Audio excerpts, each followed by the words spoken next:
Bienvenidos and welcome back to Puro Pinche Gol, the podcast where we discuss all things USMNT, La Selección Mexicana, Liga MX. My name is Adrian. Join me once again, my co-host Tocayo, Adrian. Adrian, what's good, man? Hey, what's up, buddy? Almost at the 4th of July weekend to celebrate America. That's why I'm wearing this shirt. That's why I'm repping my 2014 now vintage Probably pairs. one of the last cool jerseys the USA has had. You Simple, think so, dude? clean. Man, they're too. I don't know. I'm not a fan of the new kits they've had, but This that one was is a cool sick, one. though. Yeah. Yeah. Brings me back to the times of what's the name of this the ball guy? Bradley. Bradley. Exactly. Yeah. Mhm. Yeah, that was when he was in Roma, Exactly. and it was the World Cup 2014. But anyway, The deuce. thinking of I guess better days for USMNT because they're in the final after beating Guatemala 2-1. But it was a convincing, Adrian. I think the questions again continue to be asked, and even more questions I think after this match. USMNT real quick started off strong with a doblete, 2 goals from Diego Luna in the first 15 minutes, a goal in the 4th Crazy. minute, and then a goal in the 15th. And then Guatemala made it interesting in the last 10 minutes with a goal from Escobar in the 80th. 4 minutes were added. Guatemala was unable to capitalize, and USMNT scrapes away, Adrian, with a win.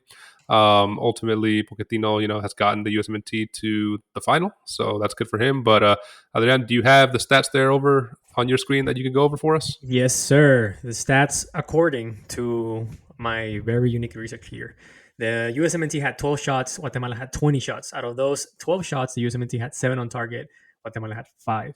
Possession, 49% for the USMNT, 51% for Guatemala. I think that has to do mainly because of the last minutes. Guatemala was pretty much retaining the ball without much threat, if you ask me. But yeah, that's why they ended up with 51%.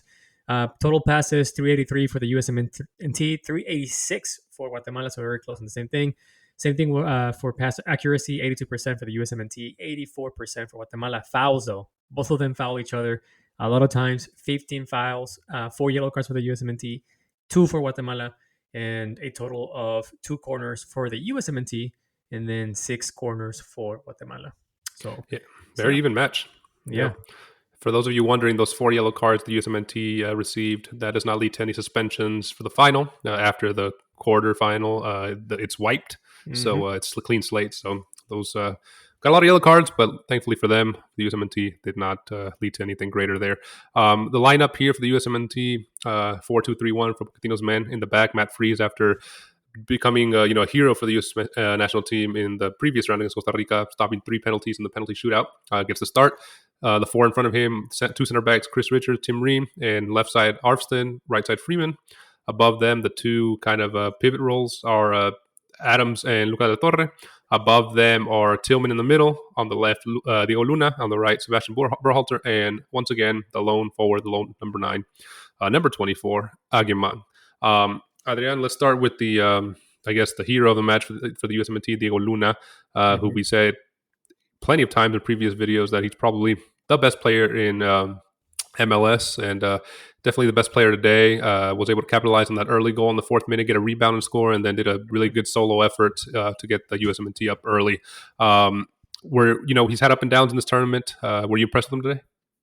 I'm going to say yes. I think today he understood it was the time for him to pretty much carry the team. And I believe that's what Pochettino has been asking from someone out of all the camps that he has had. And I believe that Pochettino really likes Diego Luna. If he continues to perform at this level and be more consistent for the USMNT specifically, right? I think he can definitely make a case for himself to maybe whistle his way into the A team for the World Cup, Yep. But I think definitely, all things considered for this match, I was surprised by Diego Luna scoring those 2 early goals. But I don't know. I'm surprised because, of course, those first 20 minutes from Diego Luna were, I'm going to say, great. But throughout the entire match, how do you feel? Do you think he dropped until he got subbed, or he stood with the same level of performance? No, 100% with you. First 20 minutes in, he was exceptional. After 20 minutes, I think Guatemala realized, hey, we're down 2-0. Who gives a crap? Let's just go all out. Let's stop being scared. Started playing really well. And track the Oluna didn't give him the option, didn't give him any more chances, right? He was pretty much silent the rest of the match. Yes. Minus a couple other plays. He Hmm. was critical when he needed to be, but after that, I mean, I think Guatemala did really well marking and preventing the USMNT from really going forward.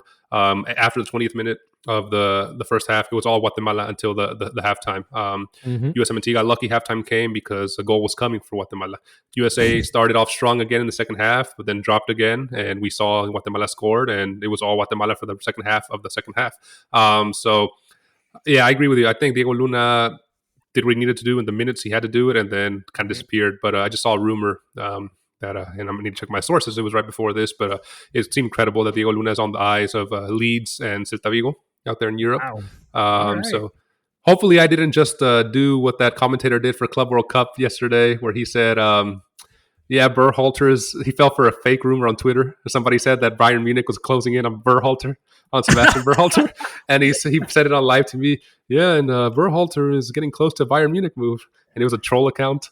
But yeah, let me check my source on that one. But it looks credible that Diego Luna is going to Europe maybe soon.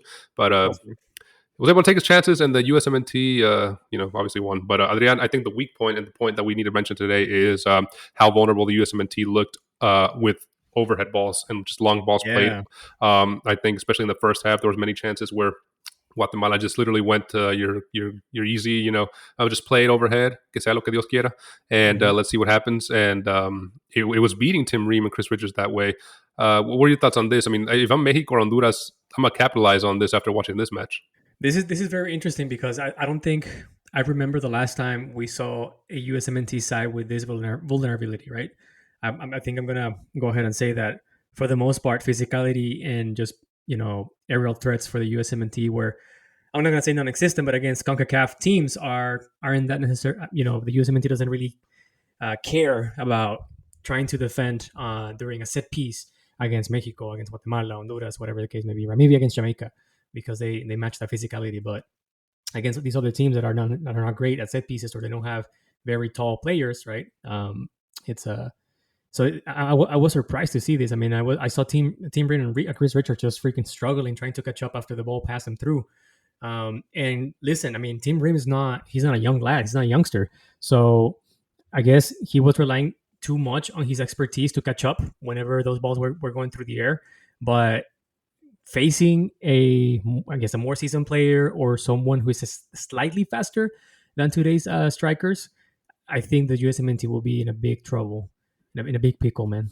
Yeah, you can't give Raul Jimenez that kind of space behind the back line or No. time. He'll capitalize it in a heartbeat. So, yeah, I was kind of one of my negatives here that the two center backs, after having a decent performance all tournament, I think they really struggled here. And I think Malik Tillman was one of the slight positives. I think he was able to hold up play and distribute really well when he had a chance, when Hmm. USMNT had possession.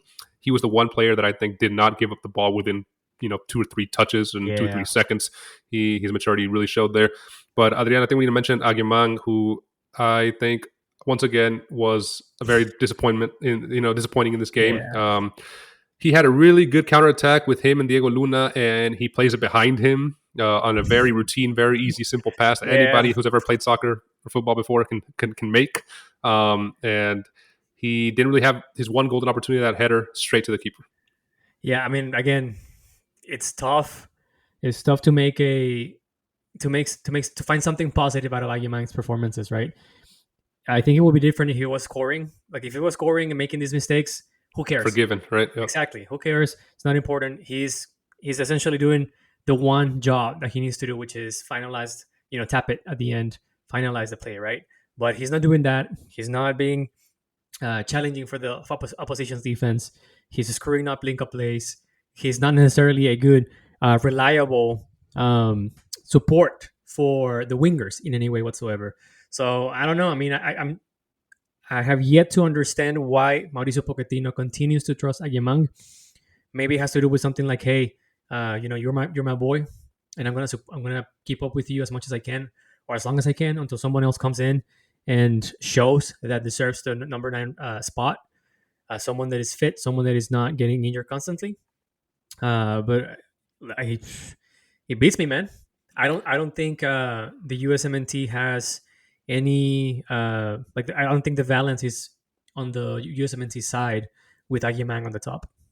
Well, it's him or Brian White, right? That's the only two strikers he really Yeah. has at this Which point in the Gold Cup. listen, I think Brian White is a better option than Aguimang at this point. I mean, don't get me wrong. I think I'm not too sure if he's still the best or the top USMNT scorer in MLS. But even if he isn't, right? The next option is Aguimang. I rather put Brian White, who has way more experience than Aguimang. That's just my take. Maybe I have a soft spot for Brian White. I don't know why, but yeah. Hey, maybe Pochettino listened to our podcast last week or the last episode and realized what you said. Maybe he needs to stick with one forward through the thick and thin, through the dirty, and just try to develop that forward into the system. Sure. Maybe Yeah, I that's what he's mean, doing. I listen. I guess it's working because they're moving on to the next stage. And so as long as it's not broken, I guess don't try to fix it, right? I guess so. But something that is broken, that has been broken for the USMNT for a long time now, it's the goalkeeping situation. Matt Freese looked good in the previous match, and he looks very shaky here, giving away 2 or 3 really easy, stupid corners. Not coming out when he's supposed to. Tim Ream yelled at him. There was a cross from one of the Costa Rican players, I think Munoz, and Freeze did not come out for it. And thankfully for the USMNT, that didn't, nothing happened, but it was a dangerous situation. And yeah, just still not convinced that this team is not clicking. It's not. No, it's not. It's just they're wobbling into the final, and if they're going to have to face full, strength Mexico, assuming Mexico beats Honduras. I can't see this going USA's way, but we'll discuss that in our preview episode once we know who they're facing in the final. Just want to, before we wrap up this episode, because I know the Mexico game soon. Pochettino's tactics there at the end, man. I never thought in my lifetime I would see the USMNT having to park the bus for 15 minutes with 7 players, or every player in the back, literally parking the bus. He was playing like a back line of 5 with like his 2 pivot roles, even playing in the back, basically 7 in the back at one point. Is this just displaying the low level that the USMNT and the low confidence they have right now, or is this showing that the level CONCACAF opposition is going up? I think it's a mix of both. We've been discussing this, right? We're not experts on football of other countries outside of the USMNT and Mexico, right? But I think it's pretty clear that CONCACAF in general, they have improved. They have stepped up their level significantly from the last time we saw maybe Guatemala having being this good of a challenge, Honduras, Panama, República Dominicana, etc. But I also think, man, it has to do with his bench for this tournament is not great. I mean, if he turns around and he sits at his bench, it's like, who are you supposed to put in? I mean, you put in freaking John Tolkien, and he looked super disoriented. Yeah, he looked lost. The fact that he had to park the bus with Zimmerman, you had to move Tillman to a deeper role, which he looks highly uncomfortable at that position, right? Tillman is not a defensive player in any way whatsoever. You should not rely on Tillman to be doing defensive or carrying any defensive responsibility. And so I think it's a mix of both. Again, definitely CONCACAF has gotten better, relatively speaking, right, according to the region. But I think it's also just a reflection of maybe either Pochettino not realizing yet that he's probably in over his head, in the sense that he doesn't really know the U.S. soccer environment at all as he thought, or I guess we were misled to believe that the USMNT had this long pool of very talented players, and we're coming to realize that yes, the pool is big, but it's quantity over quality, right? Yeah, it's not as good as we thought. I think that's a good wrapping up point, Adrian, man, as we conclude this episode. Where can listeners find us, dude? They can always find us on YouTube. Don't forget to subscribe, hit the like button, and turn on notifications. You can also find us on Apple Podcasts, Spotify, or wherever you get your podcast on. Last but not least, you can also find us on Instagram and TikTok. We post memes, latest news, and shorts of our episodes. Yeah, and make sure to let us know in the comments below. What were your thoughts on this match, USMNT's performance against Guatemala after a 2-1 win, where Diego Luna put the USMNT ahead, and ultimately those 2 goals were enough to send the USMNT to the final, where they would face Mexico or Honduras this Sunday in Houston, Texas. Let us know your thoughts on Pochettino's performance, his tactics, and all around who were your players your players that stood out to you, or the players that you said, man, don't deserve another chance with the USMNT. Let us know in the comments below. We like definitely interacting with you guys there. And stick it here with PPG, because we will have our post-match reactions video for Mexico Honduras right after that match. So 2 videos today. Adrian, I'll see you in a couple hours, man. Take it easy. See ya. Deuce.